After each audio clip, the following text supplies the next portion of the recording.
I'm Dr. Rachel Muller, physical therapist, certified Pilates instructor, and founder of the Pilates PT. And I want to do a fairly common exercise with you and see if we can kind of turn it up a notch. So in the physical therapy world, it's a lot of times called bird dog for whatever reason. In the yoga world, it's spinal balance.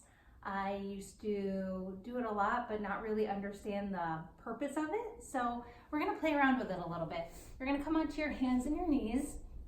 You're gonna get what's called a neutral spine. So we're not arching, and we're not flexing the spine. We have this nice untucked tailbone, but keeping the rib cage connected.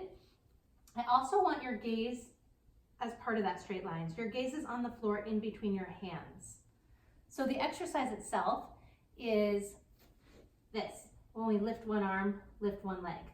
However, I see all sorts of things go wrong with that. So a lot of times I see this, or twisting through the hips, or a lot of times I just see this. And even with the cues to elongate and reach the arm and reach that leg longer, it's not necessarily a core exercise, and it very easily can be a core exercise. So how I like to start is you're gonna slide one leg behind you. You're gonna keep your toes on the floor and make sure that your hip bones are pointing down to the floor. So the hips didn't twist. Now you're gonna push through your arms like you're mad at the floor, and you're gonna lift that leg just a few inches up off the floor. I don't care how high that leg goes. I want that leg to lift just a little bit, and I want you to reach that long leg longer. Push your hands into the floor a little bit more, and then add that opposite arm. So now that arm and that leg are reaching away, but my bottom arm is pressing into the floor. The more you press your bottom arm into the floor, the more you're gonna feel your abs start to lift and engage. That's where it becomes core work. So we're holding, we're holding, we're holding, we're reaching, and we're breathing.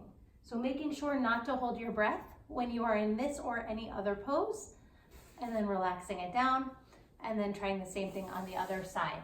So feel that difference. Your core is reflexive. So the more that your body needs to work, the more pushing, the more pulling, the more lifting, that's where your core is gonna work harder. So if you push into the floor actively with that bottom arm, you're gonna feel those abdominals lift, and you're gonna feel that core engage. And we wanna maintain that and maintain your breath through the entire exercise.